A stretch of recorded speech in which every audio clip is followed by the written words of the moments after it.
வணக்கம். சட்டசபையில் வெடித்த பிரச்சனை, போலீஸ் குவிப்பு. நண்பர்களே, இந்த வீடியோவிற்கு ஒரே ஒரு லைக் மட்டும் சப்ஸ்கிரைப் பண்ணிருங்க.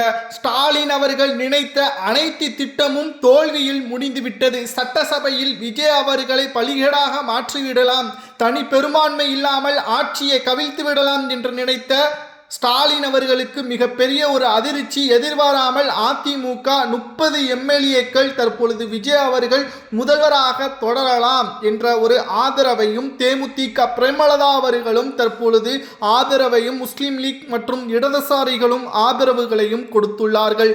இதனால் 150ற்கு மேற்பட்ட எம்எல்ஏக்களது ஆதரவு விஜய் அவர்களுக்கு ஏற்பட்டுள்ளதால் தற்பொழுது எந்த ஒரு தடையும் இல்லாமல் விஜய் அவர்கள் முதல்வராக தொடரலாம். இது திமுகவிற்கு மிகப்பெரிய ஒரு பிரச்சனையாக தற்பொழுது வெடித்துள்ளது. சட்டசபையில் இனி கருத்து வேறுபாடு காரணமாக திமுகவில் இருக்கக்கூடிய கூட்டணிகளும் வெளியே வரும். இதனால் தமிழக வெற்றி கழகத்திற்கு ஆதரவுகளை கொடுத்து தாவேகாவில் கூட்டணியும் சேரும். இது எதிர்வரக்கூடிய அரசியல், உள்ளாட்சி தேர்தல், இடைத்தேர்தல், நாடாளுமன்ற தேர்தல், ஒட்டுமொத்தமாக திமுகவின் கூட்டணிகள் இல்லாமல் திமுக தனித்து போட்டியிடக்கூடிய ஒரு நிலைமையும் உருவாகும். அப்படி ஏற்பட்டால் அது திமுக படுதோல்வியை சந்திக்கும். 234 தொகுதிகளில் கூட்டணி இல்லாமல் திமுகவால் போட்டியிட்டால் 20 முதல் 25 தொகுதிகளை தாண்டுவதே கடினம் என்ற தகவலும் வெளியாகியுள்ளது. அது மட்டுமல்ல, திமுகவின் ரகசிய அந்த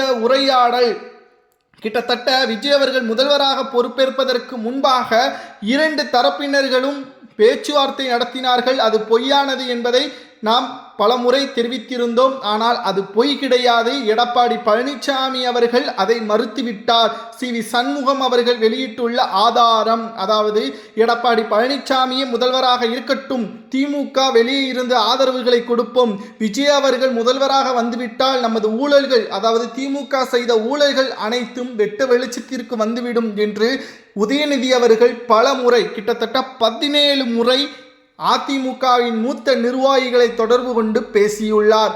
ஆனால் எம்ஜிஆருக்கு செய்த துரோகம், ஜெயலலிதா அவர்களுக்கு செய்த துரோகம், திமுகவை ஒருபோதும் நாங்கள் மன்னிக்க மாட்டோம், விஜய்க்கு ஆதரவுகளை கொடுப்போமே தவிர திமுகவிற்கு நாங்கள் ஒருபோதும் ஆதரவுகளை கொடுக்க மாட்டோம் என்று ஒட்டுமொத்த அதிமுகவும் பின்னோக்கி சென்றார்கள். இந்த உரையாடலில், இந்த ஆலோசனையில் தோல்வி முடிந்ததன் காரணமாகத்தான் உதயநிதி அவர்கள் ஸ்டாலின் அவர்கள் மீது கடுமையான கோபத்தில் உதயநிதி அவர்கள் வேறு வழி இல்லாமல் எதிர்க்கட்சி தலைவராகவும் ஸ்டாலின் அவர்கள் புதிய ஆட்சிக்கு வாழ்த்துக்கள் என்றும் அன்றைக்கு பதிவுகளையும் மேற்கொண்டார். ஆனால் எடப்பாடி பழனிசாமி அவர்கள் இதை தடுத்ததும், சி.வி. சண்முகம் அவர்கள் இதை தடுத்ததும் தற்பொழுது திமுகவிற்கு மிகப்பெரிய ஒரு அவமானமாகவும் மாறிவிட்டது. திமுக மக்களின் நலனுக்காக ஆட்சியை அமைக்க வரவில்லை, ஊழல் செய்வதற்காகத்தான் வருகிறது என்பதை சி.வி. சண்முகம் அவர்களது பேச்சை பார்க்கும் பொழுது நம்மால் புரிந்து கொள்ள முடிகிறது. விஜய் அவர்கள் பதவியேற்ற 2வது நாள் தமிழகத்தில் உள்ள முக்கியமான அரசியல் கட்சி தலைவர்களது வீட்டிற்கு சென்று வாழ்த்துக்களையும் பெற்றுள்ளார். இது அண்ணா அவர்களது காலத்தில் பின்பற்றப்பட்ட ஒரு அரசியல் மரியாதைக்குரிய சந்திப்பாக இருந்தது. அதை விஜய் அவர்கள் தற்பொழுது அப்படியே பின்பற்றுகிறார். மேலும் தமிழ்நாட்டில் எந்த ஒரு எதிர்பார்ப்பும் இல்லாமல் மக்களுக்காகவே ஆட்சியை நடத்த வேண்டும் என்பதற்காகத்தான் நான் வந்துள்ளேன், பணத்தை சம்பாதிக்க வேண்டும் என்ற எண்ணம் துளி அளவு கூட கிடையாது என்பதையும் அவர் நேரடியாக பதவியேற்ற உடனே தெரிவித்திருந்தார். இதுவும் திமுகவிற்கு மிகப்பெரிய ஒரு சறுக்கலையும் ஏற்படுத்தியது. தற்பொழுது சட்டசபை கூட்டத்தொடர் 2வது நாள், நேற்று பதவியேற்பு, இன்று 2வது நாளில் விஜய் அவர்களுக்கு எதிராக வாக்குகளை கொடுப்பார்கள் என்று பெரிதளவில் நம்பிக்கை வைத்திருந்த திமுகவின் தலைமை தற்பொழுது ஒட்டுமொத்த கூட்டணி கட்சிகளும் அதிமுகவும் விஜய் அவர்களுக்கு ஆதரவுகளை கொடுத்திருப்பது சட்டசபையில் மிகப்பெரிய ஒரு பரபரப்பையும் வெடித்த பிரச்சனையாகவும் தற்பொழுது திமுகவிற்கு இனி தமிழ்நாட்டில் நடக்கக்கூடிய நிகழ்வுகளை வைத்துதான் சட்டமன்றத்தில் பேச முடியும். ஆனால் விஜய் அவர்கள் வந்த 2வது நாளிலேயே சுமார் 754 மதுபான கடைகளை மூடிவிட்டார், 1.5 டன் போதை மருந்துகளை ஒழித்துவிட்டார், திருச்சியில் 3000 ரவுடிகளை அழைத்து எச்சரிக்கையும் செய்துள்ளார். தமிழ்நாட்டில் முதலில் பெண்களது பாதுகாப்பு, போதையில்லாத தமிழகம், நாங்கள் வாக்குறுதிகள் கொடுத்ததை படிப்படியாக நிறைவேற்றுவோம். இங்கு 2000மோ அல்லது வீட்டிற்கு ஒரு பைக்கோ முக்கியமில்லை. முதலில் பாதுகாப்பான தமிழகம்தான் எங்களது முக்கியமான எண்ணம், நோக்கம் என்பதை விஜய் அவர்கள் தற்பொழுது அவரது செயல்பாட்டின் மூலமாக காட்டிக் கொண்டிருக்கிறார். இது விஜய் அவர்கள் மூலமாக தமிழ்நாட்டில் நிரந்தர, அதாவது அடுத்த 20 வருடங்கள் விஜய் அவர்கள் மட்டும்தான் நிலைத்து நிற்பார் என்பதை காட்ட முடிகிறது. எதிர்க்கட்சி தலைவராக உதயநிதி அவர்கள் திறம்பட செயல்படவில்லை என்றால் இனி ஒருபோதும் ஆளுங்கட்சியாகவோ என் எதிர்க்கட்சியாகவோ திமுகவால் வருவதற்கு வாய்ப்பே இல்லை. அந்த இடத்தை அதிமுக தக்க வைத்துக் கொள்ளும் என்ற தகவலும் தற்பொழுது கிடைக்கப்பெற்றுள்ளது.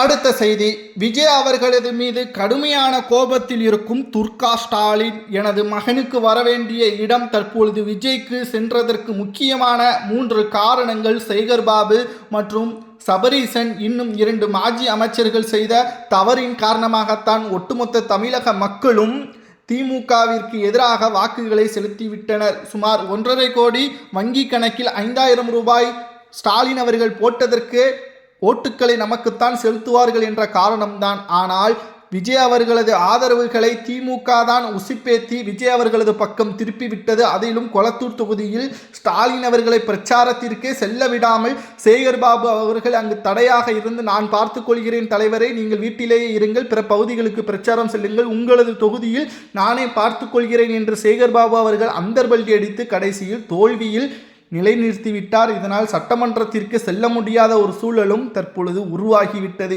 இதற்கு முழுக்க சேகர்பாபு தான் காரணம் என்பதை தற்பொழுது துர்கா ஸ்டாலின் அவர்கள் முடிவெடுத்து விட்டார். அவரது தொகுதியான துறைமுகத்தில் வெற்றியடைந்த சேகர்பாபு கொளத்தூர் தொகுதியில் ஸ்டாலினை தோற்கடித்தது சேகர்பாபு தானே தவிர தாவேகா கிடையாது என்பதும் தற்பொழுது துர்கா ஸ்டாலின் அவர்களுக்கு வந்த தகவலின் அடிப்படையில் உடனடியாக மாஜி அமைச்சர்கள் 14 பேரை வீட்டிற்கு அழைத்து வந்து லெஃப்ட் ரைட் வாங்கியுள்ளார். இது அரசியலில் ஒரு திருப்புமுனையாக பார்க்கப்படுகிறது. இனியும் உதயநிதி அவர்களது பேச்சை கேட்டுத்தான் முடிவுகளை மேற்கொள்ள வேண்டும். யாரும் எனது கணவரிடம் வந்து ஆலோசனை செய்வதென்ற பெயரில் தவறான கருத்துக்களை கொடுக்க வேண்டாம் என்று எச்சரிக்கையும் செய்துள்ளார் துர்கா ஸ்டாலின் அவர்கள்.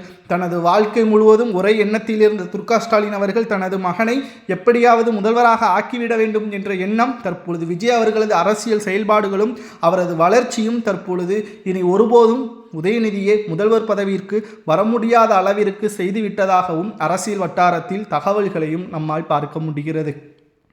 விஜய் அவர்களது பதவியேற்ற 3 நாளில் தற்பொழுது ஒட்டுமொத்த மாற்றங்களும் இதுபோல் எந்த ஒரு அரசியல் கட்சிகளும் செய்யவில்லை என்ற தகவலும் தற்பொழுது சமூக வலைதளங்களில் முழுவதுமாக, அதாவது இன்ஸ்டாகிராமாக இருக்கட்டும், ட்விட்டராக இருக்கட்டும், விஜய் அவர்கள் பதவியேற்ற பிறகு அவரது பெயரில் மாற்றப்பட்டதன் காரணமாக அங்கு எண்ணிக்கையும் கூடுதலாக மில்லியன் கணக்கான வியூஸ்களும் சப்ஸ்கிரைபுகளும் ஃபாலோவர்ஸ்களும் மாறியிருப்பது விஜய் அவர்களது ஆட்சி திறமை சிறப்பாக அமையப் போவதாகவும் தற்பொழுது கருத்துக்கள் கிடைக்கப்பெற்றுள்ளது.